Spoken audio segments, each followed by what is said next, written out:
Pilipinas, Luzon, Visayas, Mindanao at Mega Manila. Araw po ng Biyernes. Ito po ang Sikap, Kalikasan at Kalusugan. Good afternoon po sa inyo lahat mga kaibigan. Makakasama niyo po this afternoon. Ako po si Alan Alianige. Siyempre, samahan niyo kami sa isang oras ng talakayan tungkol sa maiaambag nating lahat para po manatiling ligtas, kaaya-aya ang kondisyon ng ating hangin sa buong Pilipinas. Ito hindi lang sa Pilipinas concern ito actually sa buong daigdig. Jojo, good afternoon, sir. Good afternoon. Pag-uusapan natin ang mga suliranin at solusyon sa ating air pollution at ang epekto nito sa ating kalusugan at kalikasan. Okay, kaya siyempre mga kaibigan, ugaliin nating lahat na manood dito po sa ating programa Paglilingkod Bayan, Sikap, Kalikasan at Kalusugan. Ito po sa bayang sumasayang papawid dito po sa People's Television at napapakinggan din sa mga impila ng Philippine Broadcasting Service, Radyo ng Bayan, nationwide. Okay, Doc, marami tayong mga inihandang topics para sa kanila ngayong hapon, lalo tigit ito'y tumutumbok sa mas mahigpit na implementasyon ng Clean Air Act actually, hindi ba? Ang isa sa mga topics natin, ang unang-una ay ang DNR Special Task Force for Clean Air. At meron din tayong main sources of air pollution. Okay. At siyempre, itong Special Task Force for Clean Air na binabanggit ho ninyo, ito ho'y binuo para higit na matutukan ika nga ng ating mga government agencies sa pangunguna ng Environmental Management Bureau, ito hong ating hangin para mapanatili o ma-reverse yun hong kasalukuyang polluted na status ng hangin sa maraming lugar sa ating Pilipinas. Lalo po natin papakilala sa ating mga kababayan ng task force na ito at kung ano ang tungkulin na handog nito para sa sambayanan. At mamaya sa latter part ng ating programa, nako, meron tayong makakasamang mga Miss Global Philippines. Yan, mga naggaganda. Meron tayong kasama mamaya na napakagandang dilag. Isa sa mga finalists sa patimpalak na yan. Binabanggit mo. Okay. So, huwag kayong kakalas dyan mga kaibigan. Babalik po kami pagkatapos lamang ng ilang mga paalala.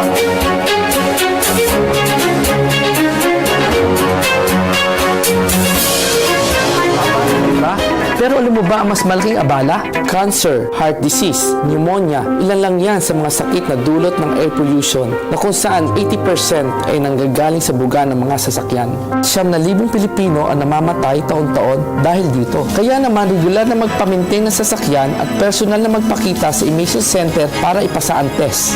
Dahil ang konting abala, kapalit ay malaking ginhawa. Welcome back mga kaibigan at syempre gaya ng binabanggit namin kanina ang talakayan natin iikot pa rin sa malinis na hangin at meron pong binuong isang task force. Ito po yung tinatawag na Task Force Clean Air na syempre doon pa lang sa titulo ng task force mukhang napakabigat Jojo ng tungkulin na nakaatang sa balikat nitong task force na ito. At syempre tungkol dyan ay makakausap po natin ang Assistant Director ng Environmental Management Bureau, isa po sa mga ahensya na nasa ilalim ng Department of Environment and Natural Resources, mga kaibigan, si Director Eva Ocfemia. Director, magandang hapon po. Magandang hapon, Alan. Magandang hapon, Jojo. So, maraming salamat sa pagbibigay sa amin ng oras para dito sa pagpapaliwanag regarding yung Task Force on Clean Air namin sa Environmental Management Bureau. So, bago muna tayo, sabihin ko muna kung ano yung mga sources ng pollution, air pollution from here sa Metro Manila and sa buong Pilipinas.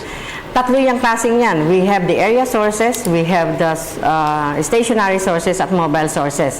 So, itong mobile sources, meron na tayong tinatawag na team natin dyan, yung anti-smoke belching units na kinreate pa last how many years ago na dito sa atin. So, sila ngayon, ipinifield natin yung team na ito para mag-apprehend ng mga smoke belching vehicles. And at the same time, ito namang isang natin, yung sa area sources, meron tayong team na dito sa aming special order na pinirmahan ng aming Undersecretary and Concurrent Director Attorney Jonas Aliones. 4 na team ito, pero ngayon medyo 2 team muna yung pinapagalaw namin. And the specifics, I think, will be discussed to us by the representative from the National Capital Region.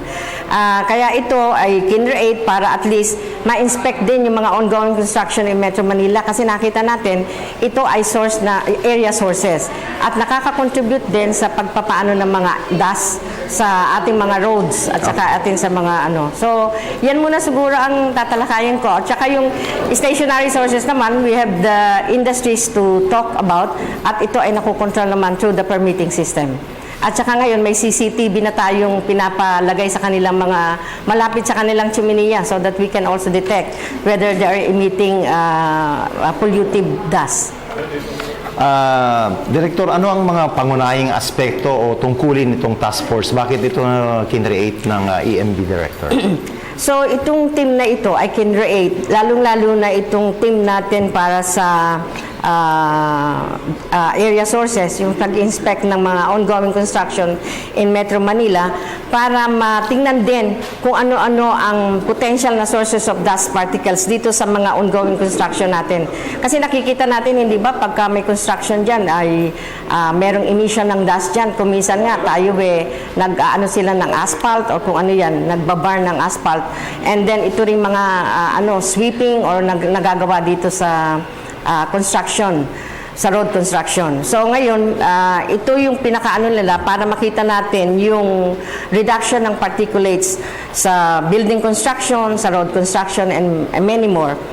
Kaya lang ito ikinuka namin based dun sa monitoring namin sa mga environmental compliance certificate issued.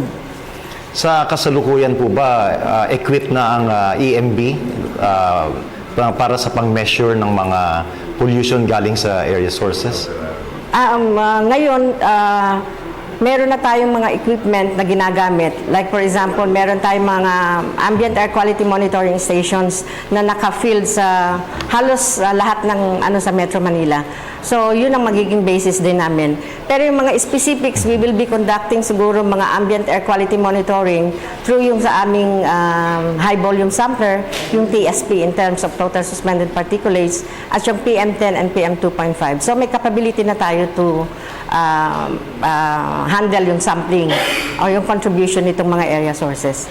Although, siyempre, it will take time, marami pang oras para talagang ma-establish natin ang baseline information on the area sources. Kaya nagsisimula pa lang kami, Jojo, sa ngayon tungkol dun sa specifics on area sources. Okay. Director Eva, yung pong aspeto ng monitoring na binabanggit nyo kanina, so ito primarily yung three main sources ng air pollution ang minomonitor natin. Kasama din po ba dito, Director, ang yung pong enforcement ng mga batas o may iba na hong mga kapartners tayo na national government agencies to take care of the actual enforcement ng mga batas? Halimbawa, nahuli na nag-e-emit ng matinding smoke ang isang pabrika na lagpas na doon sa mga limits na itinatadhana ng yung mga standards po ninyo. Right there and then po ba po pwedeng i-call ang attention o kaya bigyan ng disciplinary action yung ganong mga factories kung sakasakali, or will it be another group to handle that, ma'am? Sa mga industries, we have a specific guidelines for handling yung kanilang mga emissions. Like for example, hindi sila mabibigyan ng permit kung talagang hindi maganda ang kanilang emission, And at the same time, meron ding mga ginagawa. Sa industry, madali kami makaano kasi permitting. May controls ka, may control ka talaga But in terms of sa partnership, we have the Pollution Control Association of the Philippines for the industry to handle din yung mga compliance aspect. Kaya mas kami dito. Ang nahihirapan kami is of course yung mga sa mobile sources at saka yung area sources wherein the mobile sources is being handled by the DOTC LTO. Pero maganda naman ang cooperation namin and at the same time with the group ni Jojo sa Clean Air Advocates. Kaya sila yung pinaano rin namin ng mga grupo. So we really need a group such as them para at least mas lalong ma-enhance yung aming enforcement in terms of yung kailangan natin. Kasi yung industrial pwede sa amin, DOTC LTO yung sa mobile, yung area sources naman will ask the help of the local government units and other concerned agencies like DPWH to handle these sources. Ayun. Pero sa ngayon po, the Director Eva, halimbawa, siyempre meron tayong mga partner agencies na binabanggit po ninyo under the DOTC, LTFRB, LTO, halimbawa, bago pa lamang iparehistro, dapat sumailalim at pumasa sa smoke emission test ang mga sasakyan to make sure na ang nakakondisyon ng mga ito at maayos o within tolerable limits yung mga ini-emit nila na usok. Kumusta po ang sharing ng data or information ng mga ahensya na involved sa ganito pong implementasyon ng mga batas natin on air pollution? Halimbawa po ba ay merong database na commonly ma-access ng EMB, ng LTO, ng LTFRB at ng iba pang ahensya, ma'am? So siguro, Alan, yun ang aming dapat i-improve, ano? Yung system of sharing of information. Although kami, meron kaming Joint Administrative Order number 2, I think, regarding the OTC LTO, regarding sa mga inspection emission testing centers. Ang pinakaano namin is more on sa equipment Kaya yun ang titingnan natin. And yung data sharing will still need to have ma-perfect pa ang sharing na yan. Alam niya ni Jojo, siguro. And I can only speak for my department at saka yung sa Environmental Management Bureau. So, ang coordination namin dyan is through the ASBU, yung anti-smoke belching units namin operationalization. And at the same time, we provide them the information that we have as far as apprehended motor vehicles. Para sa kaalaman ng lahat, kasamang Alan, ang Coalition of Clean Air Advocates ay nagkakaroon ng programa for the convergence of the three agencies, the OTC, DNR, and DTI, para ma-implement ng tama itong ating Clean Air Act of 1999. Sa kasalukuyan ho, may mga air quality monitoring stations tayo na naka-install sa mga LGUs. Ilan po ba ito at saka pag ba nalaman natin na polluted yung isang lugar, ano ang pwede nating gawin? Para pwedeng kumilos ang ating mga LGUs. Oo. Nako, thank you, Jojo. At least yung meron tayong mga 13, yung real time, based dun sa binigay sa amin information ni Mr. Jerry Capulong. And we have 9 TSP manual and 5 PM10 na manual din. So, ang pinakaano namin ngayon, Jojo, is to have lahat ng sa area sa Metro Manila will have at least one air quality monitoring station so that we can have a specific na ibibigay sa mga mayors ng mga data nila. Kung ang asang area ay polluted na, so they will be given a notice siguro na kailangan ito na po yung area na yan. Kaya ngayon nga, nag-i-establish na kami ng ating Air Quality Index Board para at least lalong makita ng public itong ginagawa natin. Kasi kung wala silang makikita, hindi mo naman masasabi na polluted nga yung area. So that's why, under the leadership ng aming ngayong USEC, si Yusek Leones at saka ni director namin ngayon at the same time, and through, of course, the directive of our secretary, kasi yung air quality management, yun ang pinakaano namin, commitment natin sa kay President. So that's why we are making tutok dito sa ating programang ito. So kaya ang ginagawa natin, yung air quality monitoring stations natin na yan, ay ini-improve talaga natin at i-install natin completely so that we can specifically state na itong lugar na ito ay polluted nga o hindi polluted. At all the local government units will be informed first para at least alam nila kung ano yung gagawin, subsequent gagawin. We will be assisting them also and we will ask their cooperation regarding this particular endeavors. Nung huli ho naming show nung January 2, nagkaroon po kami ng datos galing sa DNR na nakita natin na nag-shoot up ang PM10 at saka PM2.5. Dito sa problema natin sa firecrackers, meron ba tayong long-term solution na imumungkahi sa ating mga kababayan? Ay, ito nga ang ina-advocate natin sana, yung like for example, yung use ng firecrackers during celebrations, na dapat talagang mabigyan din ng pansin ng lahat. Kaya nung last, I do not remember yung date, na yung ating data dun sa ano ay talagang nag-overshoot ang TSP at saka PM10 and PM2.5 to about 2,000 microgram per normal cubic meter dun sa ano. Kaya sabi namin, ipinapaalala lang na dapat talaga, kagaya ng ginawa sa Davao, di ba? No firecrackers talagang ano dun sa ano nila. So hopefully we can also adapt that here. So yung long term natin na strategy is to really have a team, kagaya nitong ang team natin sa Task Force Clean Air, na talagang i-continue ito. The same is true with the operationalization ng ASBO. Okay. We understand na about 70 to 80% of the air pollution in Metro Manila galing dito sa mga mobile sources. So mga sasakyan po ito, ano ho, Director. Sa kasalukuyan, dahil nga po sa mas pinalakas na efforts through the Task Force Clean Air, paano po natin matutugunan itong concern na ito ng lahat? Lalo tigit sa mga, hindi lamang po sa Metro Manila, kundi sa iba pang mga urban centers sa buong bansa, Director.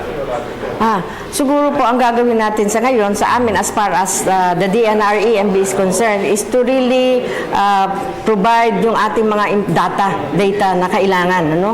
Like for example, yung air quality monitoring stations namin, talagang lalagyan na lahat yan sa Metro Manila. At ang ASBO operation nga po, as I have said, kailangan talagang i-operationalize talaga fully well. And yung task force natin as far as area sources is concerned, yung mga construction po ng buildings, construction ng roads, yung mga emission coming from these sources, talagang kailangan paano natin through our task force. And yung po siguro rin na gagawin natin yung sa mga industry like yung installation ng CCTV, i-monitor din po natin yung mga emission from the industry. So, yun ang mga long term na pwede nating gawin siguro. And at the same time, of course, yung enhancement ng cooperation natin and partnership with the NGOs, like yung kinakaanuhan nga nila Jojo, yung group nila, yung Clean Air Advocates. Yun ang pinakaano namin sa kanila. And PCO, Pollution Control Officers. Okay. Director Eva, ako, salamat po ng marami for the updates na galing sa inyo sa Environmental Management Bureau. Batid po namin na sa mga sumusunod na pagkakataon ay maiimbita namin kayo ulit. Thank you so much po, Director Eva Ocfemia, ang Assistant Director po ng Environmental Management Bureau. Thank you very much din, George, Alan, and Jojo. Magbabalik po tayo pagkatapos ng ilang paalala.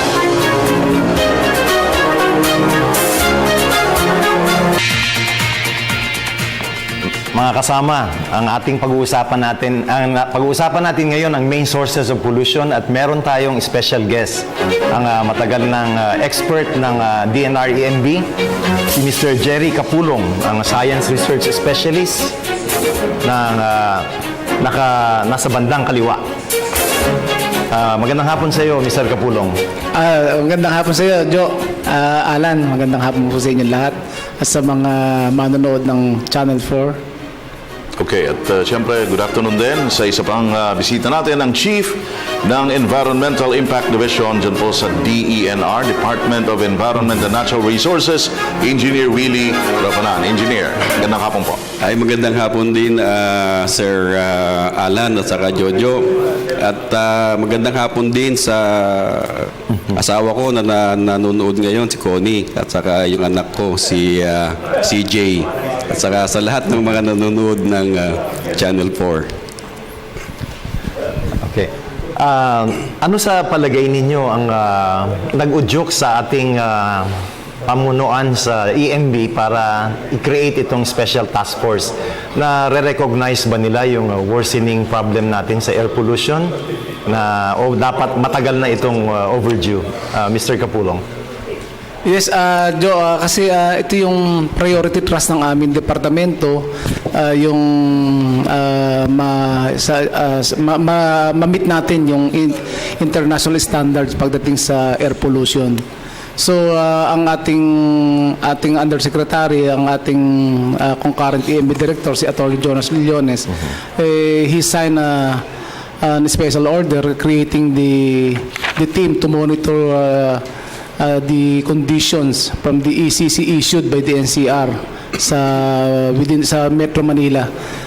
dito i-check natin kung yung dust particles kung nakukontain ba nung kanilang ginagawang mga buildings. Ang problema natin sa LTO sa mga motor vehicle emission is non-appearance testing. Diyan ba sa inyong environmental impact assessment, meron din bang mga no-show dyan o non-appearance na tinatawag? Siguro, Joe, ang makakasagot dyan si Engineer Willie dahil siya yung chief ng EIA sa National Capital Region. Yes, Engineer Willie Rafanan, na siyang Chief ng Environmental Impact Division ng DNR. Engineer Willie, itong iyong unit na hinahawakan, ano ang specific role, kumbaga, na ginagampanan nun, lalo tigit dito sa task force na binuo, itong Task Force Clean Air? Engineer, please. Oh yeah. Etong bagong na-create na task force, ito po yung dapat na mag-monitor ng compliance ng ECC condition. Itong mga na-issuehan ng mga ECC, itong mga buildings sa Metro Manila for the construction. So from 1983 2013 hanggang sa 2014, may 168 po na na-issuehan ng environmental compliance certificate. So, ang purpose po ng task force is to monitor yung pong 168 na yun, particularly doon sa dust emission, na kung saan ito po ay nakapaloob doon sa EMP, yung Environmental Management Plan, na kung saan dapat sundin noong mga proponent. Okay. At siyempre, bago pa man ho, Engineer, ma-issuehan ng ECC, itong mga kumpanyang ito, itong mga establishments na ito, matinding proseso na ho, kumbaga, ang kanilang pinagdaanan, hindi ba, Engineer Willie? Yes, sir. Bago ho silang ma-issuehan ng ECC, kinakailangan po mag-apply sila. Mag-submit po sila ng corresponding EIA report plus yung mga supporting documents. Napakadami po ng mga supporting documents, let us say yung mga zoning, tapos yung mga land title, mga ganun. Pagkatapos yung EIA report nila, kinakailangan ipakita nila doon ano ba yung mga ini-expect na mga environmental problems na magiging project nila, and then may kaukulang EMP, yung Environmental Management Plan. Doon nakasaad yung kaukulang measure how to mitigate those predicted environmental impacts. Mabalik ko kay kasamang Jerry. Ano ang maitutulong ng task force sa problema natin sa mga ASBO units ng mga LGUs na medyo dumadami ang reklamo ng ating mga kababayan? Actually, Joe, yan nga yung isa sa mga strategy yung gagawin natin ngayon 2015. Siguro patatawag natin sila yung regular na coordination meeting namin, yung quarterly. At i-encourage din namin silang sumama sa operation namin, sa night operation. Kasi napansin namin pag during the night, dyan lumalabas yung mga sasakyang mauusok na talagang umiiwas sila sa araw dahil sa araw kasi may mga enforcer tayong nanguhuli ng sasakyang mausok. So sa gabi sila lumalabas. Kaya nakasama ka naman namin nung last year na talaga namang nakita mo naman lahat ng hinuli natin walang pumasa, lahat bagsak. Actually, na-experience ko nga yan na nung galing sa LTO, nakakapasa yung sasakyan pagdaan sa ASBO ng DNR, mausok pa rin. So, kailangan maipatupad natin siguro yung National Maintenance Program na tinutulak ng ating koalisyon. Ang isa kong gustong itanong sa EMB, ang naging problema ng mga PETCs na na-revoke. Once na na-revoke sila ng LTO, ang nangyayari ay parang nare-recycle nila yung equipment na dapat hindi na i-allow na gamitin sa mga bagong bukas na private emission testing centers. Kasama ho ba sa task force yung pagbabantay dito sa mga makinang ginamit sa non-appearance testing? Yes, Jojo, kasi yan isa sa mga plano natin na kung ano dapat gawin sa mga PETC na nagno-no show, kung pwede nating makumpiska yung kanilang mga smoke meter na ginagamit para wala na silang magamit. At pag-aaralan din natin kung paano nating ma-revoke yung inisyu nating certification doon sa smoke meter na yan. Magandang balita yan, kasamang Jerry. Okay. Basically, pinag-uusapan natin merong mga tatlong pangunahing sources ng air pollution. Ano? So, nabanggit kanina rin ni Director Eva yung mga stationary sources, nariyan din yung area at yung mga sasakyan. Sa ngayon, ano ho ang kumbaga yung percentage ng mga polusyon na galing dito sa tatlong sources na ito? Meron data na nagsasabi na up to 70% of air pollution ay galing sa mga mobile sources. So mga sasakyan ang mga ito. Hanggang ngayon po ba sa latest na data na hawak natin, more or less ganito pa rin ang configuration ito? Si Engineer Willie, please. Yes, sir.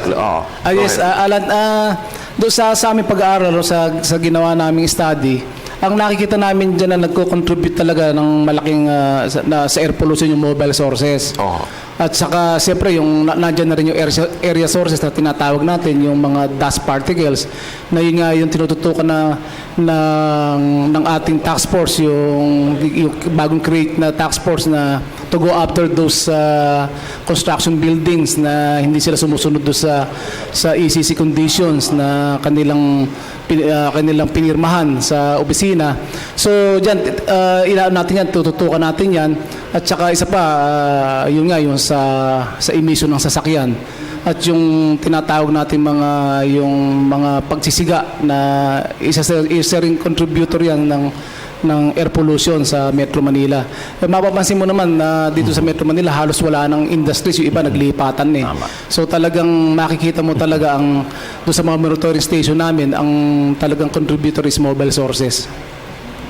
Nabanggit mo yung pagsisiga ng basura o mga dahon sa mga kapaligiran natin. Ano ba ang dapat gawin ng ating kababayan pag may nakita silang nagsusunog ng basura sa public area? Kasi parang matagal ng batas yan, pero parang hindi alam ng mga tao kung dapat bang isumbong yan sa barangay, sa DNR. Kasi by the time masumbong nila sa DNR, wala na yung sunog, di ba? Pwede nyo bang ituro sa amin kung ano ang procedure para ma-report natin yung mga yung mga open burning na laging nangyayari? Actually, yung mga pagsisiga, bali ang major jurisdiction dyan yung local governments, specifically yung mga nasasakupang barangay. Dapat alam nila yan na bawal magsiga, talagang tayo zero burning na doon sa Republic Act 9003, yung tinatawag na Solid Waste Management Act. Yun ang dapat alam ng local government. Dapat ang barangay alisto sila dyan na dapat alam nila na yan ang nagko-contribute din ng air pollution sa Metro Manila. Okay. Balikan ko si Engineer Willie naman, sir. Okay. Kanina nabanggit nyo na merong mga environmental compliance certificate na ipagkakaloob dito sa mga factories, halimbawa. Pero pagkatapos nun, patuloy pa rin ang monitoring ng EMB, DNR sa mga structures na ito kung natutugunan nila yung standards na isiniset ng batas. Paano ho ang monitoring dito? Is this periodic o meron ho kayong isinasagawa ng mga biglaang inspeksyon o surprise inspection? Baka naman kasi pag minsan they will be caught off guard o baka naman pagka alam nilang periodic o inspection period na ngayon ngayong buwan na ito kaya nakapaghahanda sila dun sa ganong mga procedure. Paano po ang ginagawa ng EMB-DNR dito, Engineer Willie, sir? Well, etong bagong create na task force ngayon, ang pinupokus lang namin dito yung sa Metro Manila, yung na-issuehan ng ECC noong 2013 at saka 2014. So, bali 168 po yun. Nag-create ng 4 na teams dapat yung pong 168 na yun ay mapuntahan nila not later than the end of this month. So, ang strategy namin, at least 4 na firm ang pupuntahan nila per inspection per team. Ngayon, sa Metro Manila po, napakadami kasi ang na-issuehan na ng ECC. So, dapat lahat po ng mga na-issuehan ng ECC simula noon ay imo-monitor. Libo-libo po kasi yan eh. So, ang ginagawa namin, may strategy kami dun sa aming office sa EMB-NCR na puntahan lahat yan. May mga tao naman po kami na magmo-monitor. As much as possible, lahat po sila ay mapuntahan. So, ibig sabihin, by priority, yung mga napuntahan na noon, ay hindi na pupuntahan itong year na ito. Ganun po. Okay.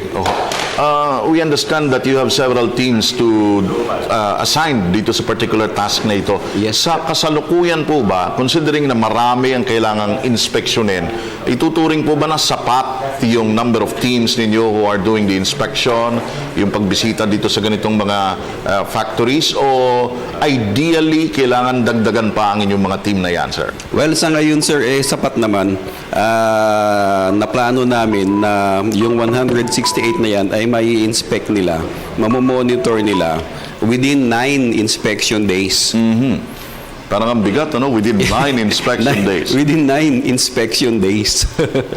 We also understand, of course, na bago naman nabuo itong mga teams na ito, yung mga members ng mga inspection teams ninyo, kinakailangan dumaan muna sa matinding training at hindi naman basta-basta itong Yes, task sir. na kanilang ginagampanan. Sapat Yes, naman po sir. yung mga training nila, sir. Yeah, tama ka dyan, Alan. Bago ho namin sila pinakawalan, itinrain ho muna sila nung aming chief sa Miss si Engineer Hill Teresa. So siya po yung nagbigay sa kanila ng dapat gawin ganito instructions, and then nag-devise din kami ng format para bang template. Pagpunta nila doon, halos check na lang kung nagko-comply ba or not. Ayun. So, Pinamadali po namin yung proseso. at yung training na ito, engineer, ay kumbaga tuloy-tuloy, continuous para Yes, sir. updated sila sa bagong technology, Yes, sir. sa bagong standards Yes, sir. po. Yes, sir. Ayun. Yes, sir. Thank you. So other than Metro Manila po, kasi nandito ang concentration ng mataas na pollution level. Meron ano pa bang ibang metro areas sa ating bansa ang magiging kasama dito sa task force na gagawin natin?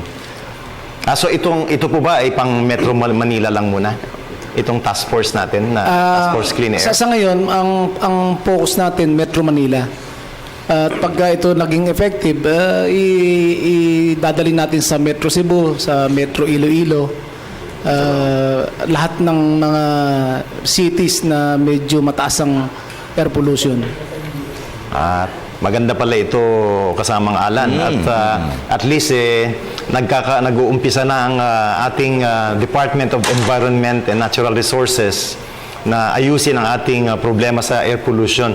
Ang lagi pong ito nung nakaraang bakasyon, ang dami pong taong pumunta sa Baguio City. Parang 1 million yata yung tourist nila.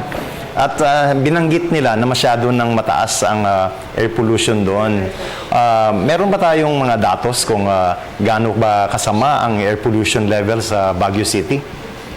Actually, meron tayong monitoring station din doon. Meron tayong real time, tsaka meron tayong manual.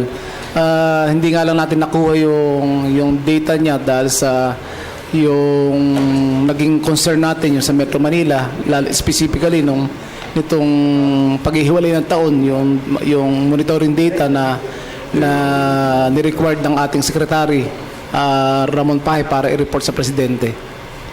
Okay, nabanggit ni Jojo yung Baguio City. Babalikan ko rin yung Metro Manila. Halimbawa, meron tayong figures sa Metro Manila na meron na-identify na mga areas na mas matindi o mas mataas ang level ng air pollution kung ikukumpara sa ibang parts ng Metro Manila. Meron ba tayo, sir, na update dito kahit na hindi natin mabanggit kung gaano kataas yung level ng pollution? Pero halimbawa, sasabihin natin, mas polluted ba ang area ng Pasay kesa San Navotas? Paano po ito? sa ngayon, Actually, sir? doon sa datos natin nakuha nung hindi pa nasisira yung monitoring station natin dyan sa Pasay, Opo. nandiyan sa MRT, kasi nung nabangga ng MRT yan eh, yan ang pinakamataas na area na Sa nakukuha Pasay namin po, sa may Pasay. Pinakamataas siya sa buong Metro Manila. Ayun. So, ibig sabihin, mas nangangailangan ng pagtugon doon sa areas sa Pasay City at sa mga karatig lugar. Ayun. Okay. So, isa pang tanong. Gusto nating hingan din ng hotline itong ating mga kaibigan, mga bisita natin ngayon. Siyempre, nangangailangan ho ng pagpakikisa ng publiko para maging higit na matagumpay itong ating kampanya para sa malinis na hangin. Ngayon, kung meron po mga individual na gustong mag-report, ano po ang mga numbers na pwede nilang tawagan sa inyong mga tanggapan? Please, sir. Pwede nila kami makontak sa landline namin, doon sa opisina namin, yung 928-4430. Yan yung Air Quality Management Section ng Environmental Management Bureau sa Central Office. 928-14430. 928-4430. Mga kasama, ating tagapakinig, alam nyo naman na karapatan natin ang malinis na hangin. Sana po ay makipag-cooperate tayo with the DNR para matupad itong ating target for cleaner air. Kasama nga Alan. Okay, mamaya sa pagbabalik ko namin mga kaibigan, ako ibang anggulo naman ang ating talakayan. Meron ho tayong makakasamang isang beauty queen, beauty and brains. Makakasama natin ang second runner-up ng Miss Global 2014. Huwag ho kayong kakalas yan, magbabalik kami sandali lamang.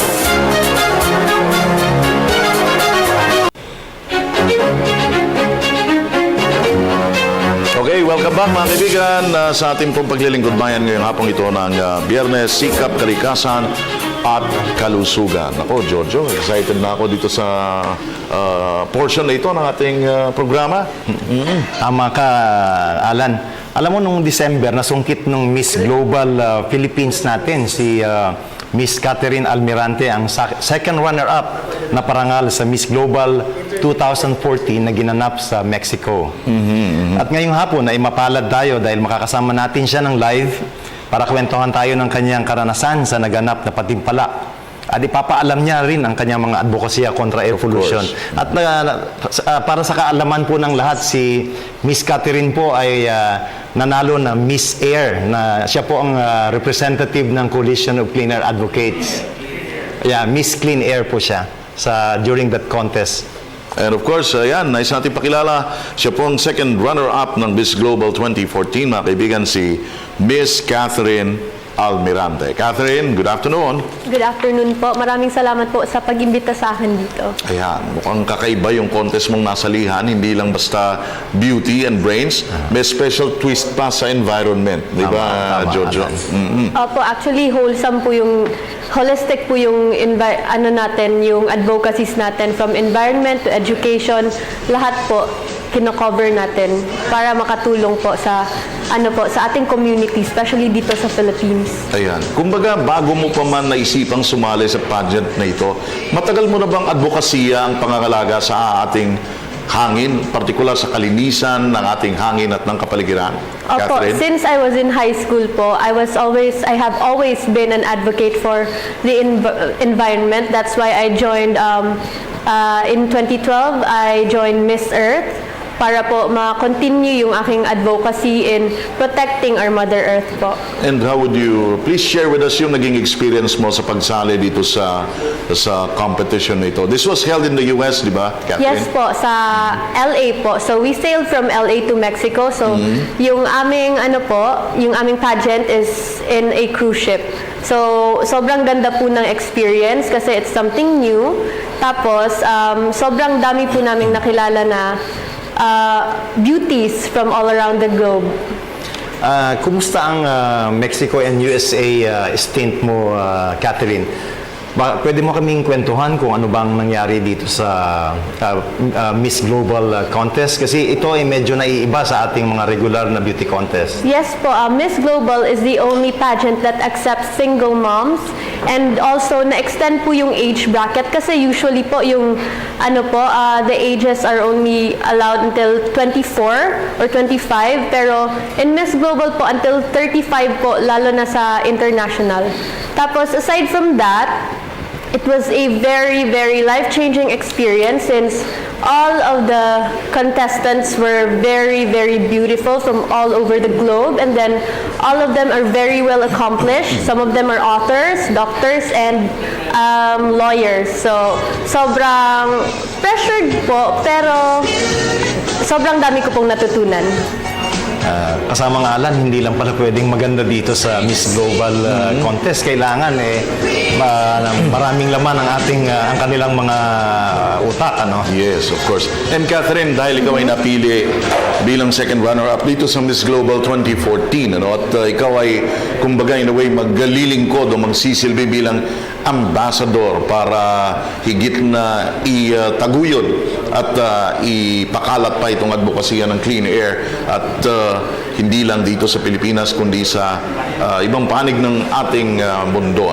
Okay, so ano ngayon ang mga plano mo na ikaw ay ganyan na ang role na gagampanan? Ika nga, na maliban sa pagiging beauty queen, ikaw ay isang advocate na ng malinis na hangin.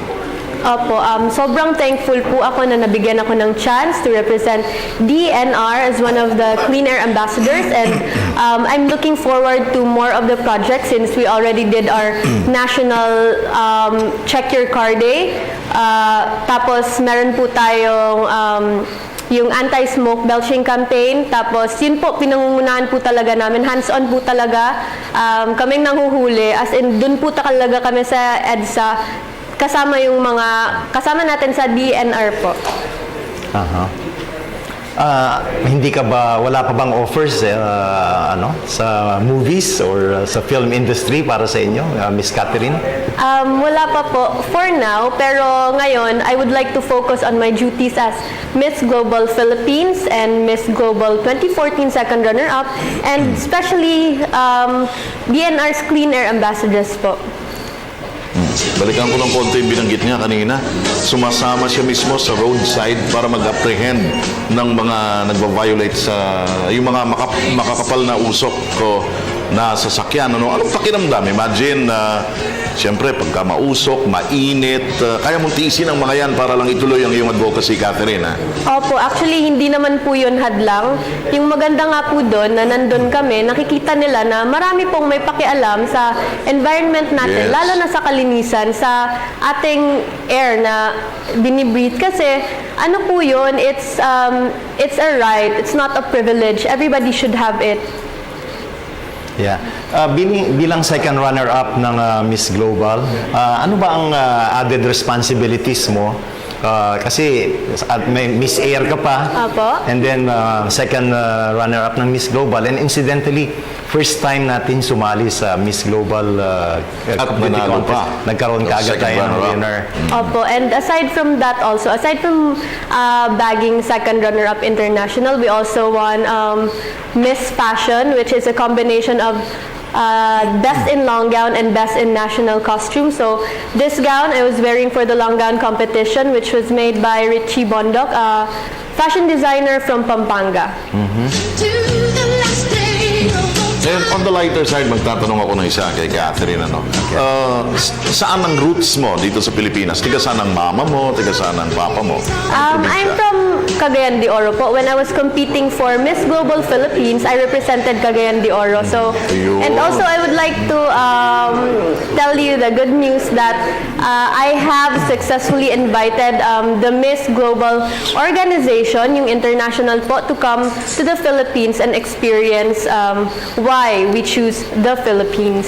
Uy, parang may konting Opo, yan, they will be aspeto ng coming here tourism. late January, and let's hope that they will held the next pageant here para ma-experience po nila yung, aside sa hospitality, yung beauty din po ng Philippines.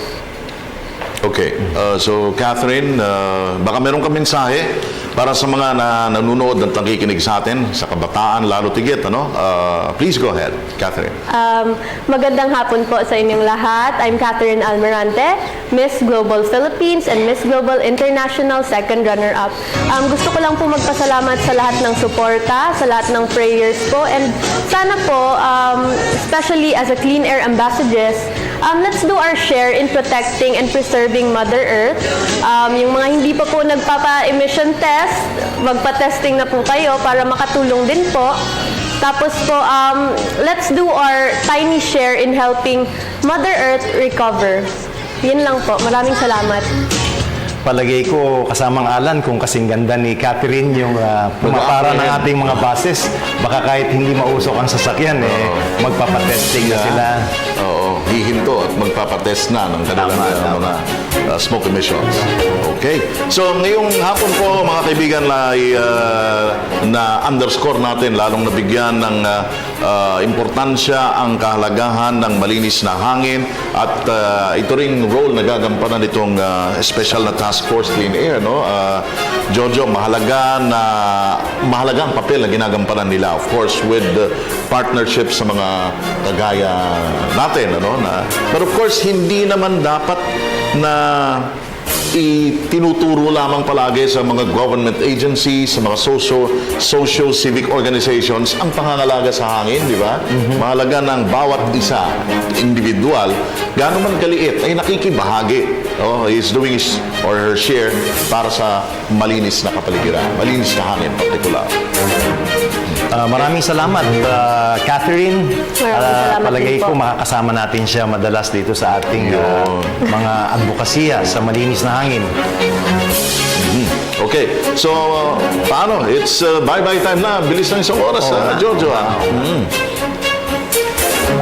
Ako po si Jojo Guerrano. Laging tandaan, ang malinis na hangin, karapatan ng bawat isa sa atin. Magtulungan po tayo para sa malinis na hangin. At ako naman po si Alan Alianigue. Maraming salamat. Magandang hapon po sa inyo lahat. Hanggang sa susunod na Biyernes sa pagbabalik po ng Sikap, Kalikasan at Kalusugan.